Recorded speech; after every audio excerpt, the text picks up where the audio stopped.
Assalamualaikum warahmatullahi wabarakatuh. Assalamualaikum warahmatullahi wabarakatuh. Allahumma sholli ala Sayyidina Muhammad. Sholli alaihi. Buya yang saya hormati dan insya Allah dimuliakan Allah Subhanahu wa Amin ya Ta'ala. Rabb. Amin. Buya, saya mewakili pertanyaan teman. Gimana hukumnya jikalau seorang suami berselingkuh dengan istri orang, dan bagaimana cara taubatnya? Assalamualaikum warahmatullahi wabarakatuh. Assalamualaikum warahmatullahi wabarakatuh. Yang pertama, kita tidak boleh banyak mendengar kisah semacam itu. Yang pertama, kita tidak boleh banyak mendengar kisah semacam itu dan tidak mudah percaya. Tidak boleh gampang percaya. Karena makna selingkuh itu luas. Kadang-kadang WA sudah dianggap selingkuh. Selingkuh itu maknanya luas. Sampai berzina, atau dia hanya sekedar masih berhubungan, biarpun itu sudah rendah, istrinya orang diganggu, naudzubillah, dosa besar di hadapan Allah. Ya. Bisa jadi itu adalah dusta. Ada orang memfitnah, misalnya ada seorang karena tidak senang rumah tangga, ada seorang perempuan ternyata nge-WA kepada orang lain, lalu bercerita, aku kemarin telah berzina dengan suaminya itu loh. Berarti kan bohong semuanya, karena ingin merusak. Atau tiba-tiba seorang perempuan ngirim WA kepada seorang laki-laki yang tahu nomornya, bang, masih ingat tidak bang dengan saya pengalaman waktu di sana bang, Masya Allah itu kenangan yang tak terlupakan. Padahal dia bohong, istrinya baca, berantem sama suaminya. Makanya memang ini adalah harus ada ilmunya. Kita tidak perlu banyak mendengar semacam itu. Nggak perlu banyak mendengar hal-hal semacam itu. Dan jangan mudah percaya. Jangan mudah percaya.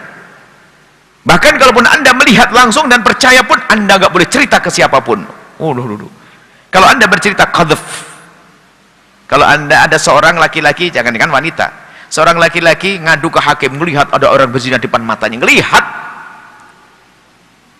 benar, dia kelihatan. Hakim, ada apa pak? Saya ngadu, saya terganggu di masyarakat saya. Kenapa? Ada orang berzina. Kamu tahu? Saya melihat dengan mata saya sendiri. Di mana tempatnya? Di kamar sana, gini-gini. Oh ya, baik.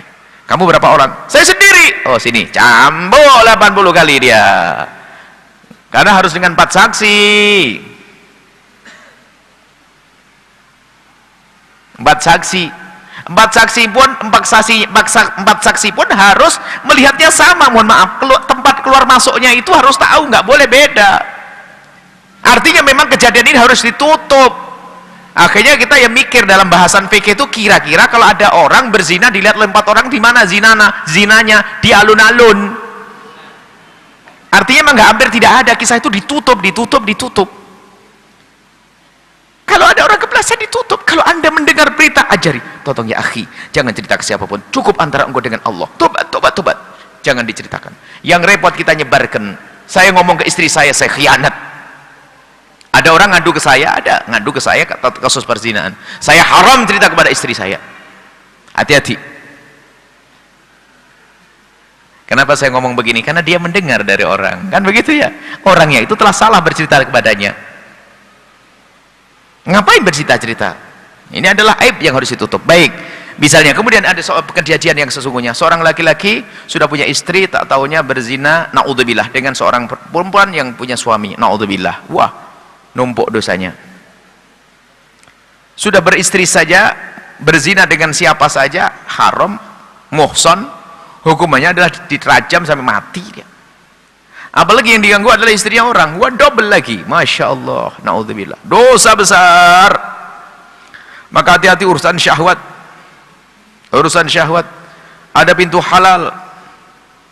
Sekarang sebab orang melakukan perzinaan itu banyak, modelnya banyak.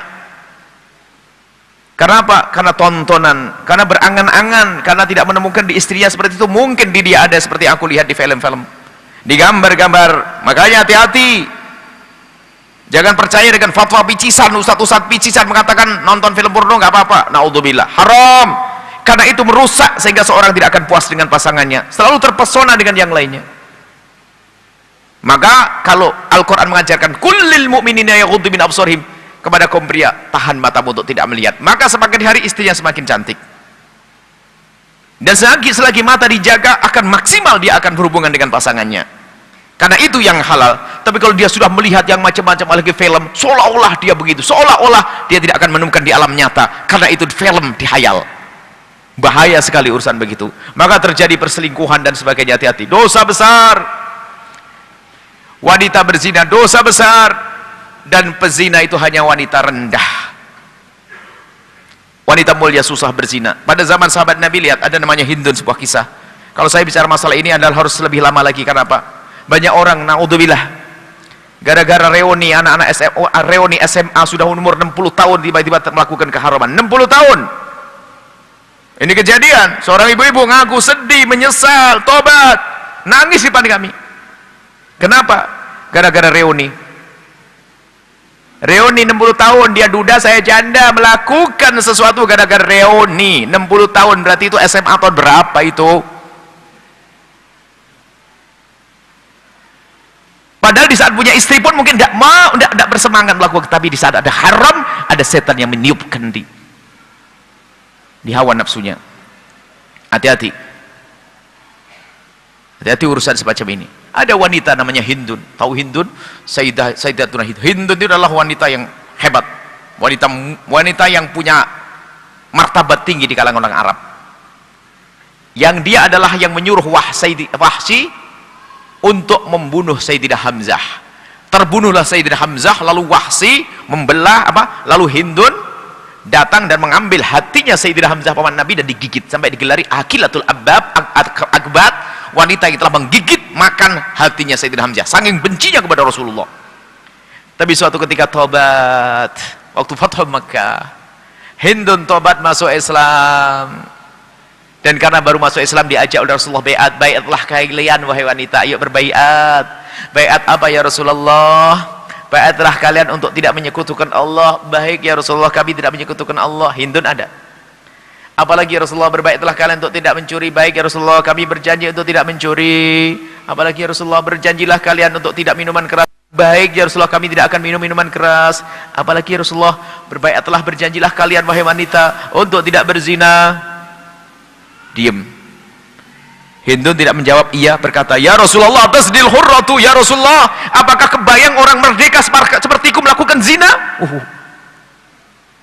Nggak rela dibilang begitu. Diajak berbaiat atau tidak berzina karena orang mulia susah berzina. Hanya rendah saja begitu mudahnya berzina. Pintu halal ada, kenapa berzina? Mudah pintu halal, maka buka pintu halal. Hei para orang tua, jangan persulit pernikahan putra putrimu. Gara-gara ngejar sarjana anaknya suruh berzina, naudzubillah. Sudah tahu anaknya senang dengan pasangan, suruh menyelesaikan sekolah, akhirnya dapat sarjana plus pezina, bapak ibunya masuk neraka bareng. Hati-hati urusan berzinaan. Lalu bagaimana tobatnya? Naudzubillah, jangan urusan zina. Tapi bagi siapapun yang pernah kepleset dalam zina, segera bertobat kepada Allah. Takutlah kalau ternyata terus berzina, tak tahunya dicabut nyawanya dalam keadaan dia melakukan zina. La yazni zani hina yazni wa huwa mu'min. Tidak ada seorang pezina saat berzina kecuali imannya ditanggalkan. Itulah su'ul khotimah, imannya enggak ada. Naudzubillah. Dan hukuman di Allah pedih. Di hadapan Allah ada pintu halal mudah. Baik. Kemudian dia bagaimana tobatnya? Tobatnya menghadap kepada Allah, berjanji. Sebab-sebab tobat, sebab terjerumus dihindari. Kalau mungkin dia bertemu dengan tetangga, jangan lewat rumah itu lagi. Kalau memang dia berzina dengan tetangganya, jangan melewati tempat itu. Haramkan dirimu lewat tempat tersebut. Dan berjanji untuk tidak menoleh ke tempat sana setiap pergi. Pokoknya dihindari. Dan nangis, tobat, ngadu kepada Allah, sudah selesai. Nggak usah cerita ke siapa-siapa. Nggak usah minta dicambuk, nggak usah. Akan tapi terus takut kepada Allah, menangis, menyesal, hanya Allah yang tahu. Bahkan kalau suatu pasangannya nggak tahu, nggak usah cerita kepada pasangannya, cukup dia dengan Allah. Nggak usah lalu laki-laki itu ngomong, wahai istriku, aku telah berzina dengan tetangga. Nggak usah ngomong. Dan seorang wanita yang telah berzina tidak usah cerita pada suaminya, cukup ngadu kepada Allah. Tapi tobat yang sesungguhnya. Tapi hati-hati kalau tobat ternyata masih buka korden lalu ngintip, nggak diterima oleh Allah karena bohong dia. Katanya tobat masih nyimpan nomor telepon, masih nyimpan hadiahnya, bohong itu orang tobat. Kalau tobat dia akan menyesal. Semua ya sebab yang menjadikan dia terjerumus dalam zina akan dibuang dan dibuang. Bahkan benci dia, dibakar itu semua kalau tobat. Tobat masih nyimpan baju hadiahnya. Tobat apa itu? Bahkan mungkin seorang wanita yang bertobat dari zina, mungkin dia pezina besar. Akan tapi dia bertobat, mungkin semua menjadikan sebab zina dibakar. Gara-gara baju ini aku berzina. Dihancurin itu baju. kenangan-kenangan dan sebagainya, dibuang semuanya. Mohon maaf kalau kami harus begini, karena banyak kita harus menyelesaikan kasus perzinaan, naudzubillah, kasus-kasus semacam ini. Belum lagi anak-anak kecil tiba-tiba masuk wilayah perzinaan, anak SMP kelas 1, anak ini Masya Allah. Kenapa? Karena ini rusaknya media-media ini.